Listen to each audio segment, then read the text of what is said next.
వేరే దందాలలో ఉన్నోళ్ళు మంగళ షాపులు నడిపేటోళ్ళు వచ్చి రాజకీయాలలో ఉండుకుంటూ కూడా మళ్ళీ మంగళ షాపుల మీదనే పడ్డారు.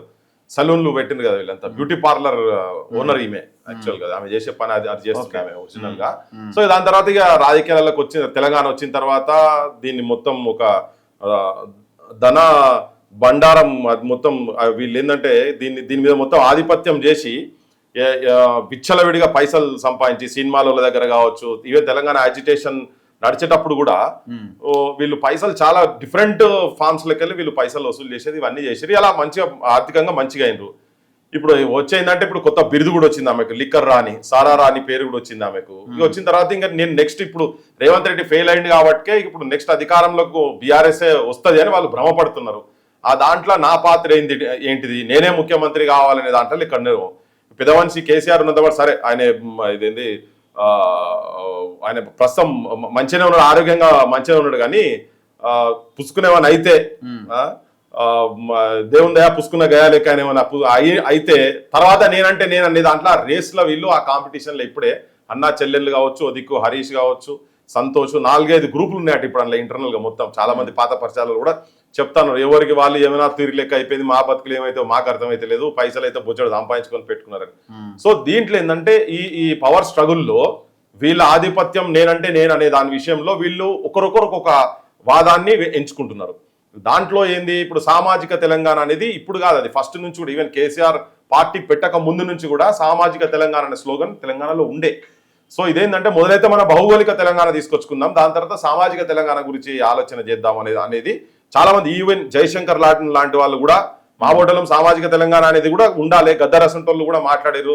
చాలా మంది మాట్లాడుతుంటే కూడా లేలే కాదు, మొదలైతే భౌగోళిక తెలంగాణ అనే దాంట్లో తోటే కేసీఆర్ తోని పనిచేసిండప్పుడు. సో తెలంగాణ వచ్చిన తర్వాత అందుకనే ఇప్పుడు ఈ స్లోగన్ ఇట్లా బలంగా ఉన్నదనే ఉద్దేశంతో ఆయన మొట్టమొదటి దళితుని ముఖ్యమంత్రి చేస్తా అనేది. ఎందుకంటే ఆ సామాజిక తెలంగాణ అనే స్లోగన్కి వచ్చేటువంటి వ్యతిరేకత కూడా ఏం రాకుంటుంటే కేసీఆర్ కూడా మొట్టమొదటి దళిత ముఖ్యమంత్రిని చేస్తా అనేది ఆయన తీసుకున్న లైన్ ఉట్టిగా ఎట్టిగా తీసుకోలే, ఆయన తీసుకున్నాడు. సో దాన్ని తీసుకొని పెట్టిన తర్వాత ఇప్పుడు ఈ 10 ఏళ్లలో వీళ్ళకి ఎవరికేం గుర్తుకు రాలే ఈ సమాజంలో సామాజిక తెలంగాణ అంటే ఇప్పుడు దాంట్లో మొగోళ్ళు ఎక్కువైపోయినరు, నాకు సామాజిక న్యాయం కావాలి, నాకు పెద్ద పదవి కావాలనుకుంటుందేమో తెలియదు.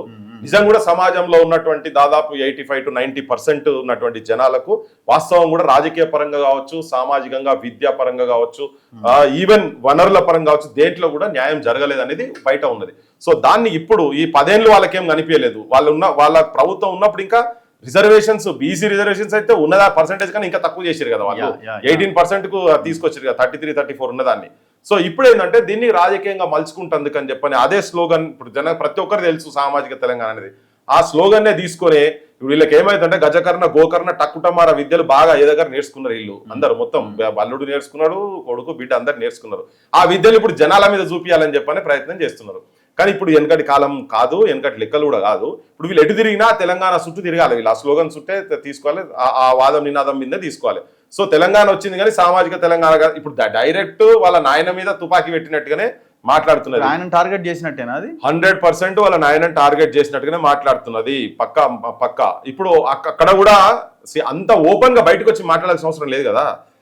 మాజీ ముఖ్యమంత్రి కేసీఆర్ డాటర్ మాట్లాడుతుందంటే ఇంటర్నల్ ఉంటే ఏమన్నా ఉంటే ఇంటర్నల్ సెటిల్ చేసుకున్నా, ఓపెన్ గా బయటకు వస్తే ఇప్పుడు ఎవరి పరిపాలన మీద మాట్లాడుతున్నది, కేసీఆర్ పరిపాలన మీదే ఈమె మాట్లాడుతున్నది.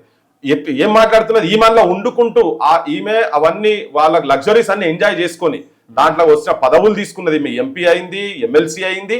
ఇప్పుడు బయటకు వచ్చి ఈమె సామాజిక న్యాయం అనే స్లోగన్ తీసుకొని మాట్లాడు. ఎందుకంటే జనాలకు తెలిసిన స్లోగన్ కాబట్టి దాని చుట్టూ మెల్లగా మాట్లాడదాం, అట్లాంటి వీళ్ళని ఇరకాటంలో పెట్టినట్టు అవుతుంది అనే ఉద్దేశంతో ఇప్పుడు సామాజిక న్యాయం ఏ రకంగా చూసినా వాళ్ళ సామాజిక వర్గానికి కావచ్చు, వాళ్ళ కుటుంబానికి. ఇప్పుడు ఎమ్మెల్సీ పదవి కూడా రాజీనామా చేయాలి అవసరం అయితే, ఎంతసేపు రాజీనామా చేసి చేస్తారు వీళ్ళు మామూలుగా. అందుకే టక్టమారా విద్యలు అని చెప్పిన, వీళ్ళు మామూలు కాదు వీళ్ళు. ఇప్పుడు కేసీఆర్ కూడా ఏం చేసిండు ఇంతకుముందు, ఎట్లా గడ్డి పోసల లెక్క నేను తీసి మన పదవి ఇట్లా అవతల వారేస్తా అని రాజీనామా చేసిన ప్రతిసారి మళ్ళీ నిలబడ్డాడు, మళ్ళీ ఎంపీగా రాజీనామా చేసి ఎంపీ అయ్యిండు, ఎమ్మెల్యేగా రాజీనామా చేసి ఎమ్మెల్యే అయ్యిండు. నేను రాజీనామా చేసి మళ్ళీ తెలంగాణ వచ్చే వరకు నాకు ఏ పదవద్దు, ఏ అలంకారం వద్దు, కావాలి కుక్క లెక్కుంటా, బొంతపూరు ముద్దాడుతా అనుకుంటా, బొంతపూరులో చుట్టేం పోలేనే మళ్ళీ అదే పదవిలో చుట్టుపోయిండు. తన అల్లుడైనా తన టీఆర్ఎస్ లోకి వెళ్ళి అప్పుడు టీఆర్ఎస్ ఉన్నప్పుడు ఎంతమంది రాజీనామాలు చేస్తే వాళ్ళందరూ మళ్ళీ ఎమ్మెల్యేలు నిలబడరు కదా. ఎట్లా ఎంత ఘోరంగా పిల్లలు చచ్చిపోతున్నప్పుడు అయితే 2009లో ఇక వద్దు మేము తెలంగాణలే అవుతామని చెప్పాను అన్నోళ్ళు తెలంగాణలే మళ్ళీ ఎన్నికలు తెలంగాణలే జరగాల్సిందే అని చెప్పి అన్నోళ్ళు 6 నెలలు తిరగకముందే మళ్ళీ రాజీనామా చేసిన అందరు మళ్ళీ ఎమ్మెల్యేలేరు కదా. సో వీళ్ళు ఎక్కడ కూడా ఇది చాలా వాళ్ళకు ఏంటంటే అదొక ఆర్ట్ వాళ్ళకు రాజీనామా జనం కూడా అరే పాపం త్యాగం చేసింది కదనే అని జనం లోపల ఒక సింపతి. కానీ ఇదంతా ఇది డ్రామా. వాళ్ళు ఏంటంటే ఆ సెంటిమెంట్ ను బాగా పైకి తీసుకొస్తేందుకు రెచ్చగొట్టే ఆలోచనతో ఇప్పుడు చాలా మందికి ఏంది అయ్యో ఏదో ఇక మరి కానీ మరి వాదం పోతుంది కావచ్చు అని చెప్పి గతంలో అనుకుంటుండే. ఇప్పుడు అటువంటి ఆలోచన చేసినా చేస్తారు వీళ్ళు. సో ప్రజలు కూడా ఏంటంటే వీళ్ళు కంప్లీట్ గా కుటుంబం మొత్తం అంటే జనానికి కూడా మనం ఏదో వ్యక్తిగత ద్వేషంతోటో కోపంతోనో మాట్లాడింది కాదు. తెలంగాణ వచ్చిన తర్వాత సస్యశ్యామలంగా ఉండాల్సినటువంటి తెలంగాణ భూగర్భమున నిధులు పొంగిపారడు నదులు శృంగార వనతతుల బంగారముల పంట నా తల్లి తెలంగాణ రా అని చెప్పని మాట్లాడుకున్నాము.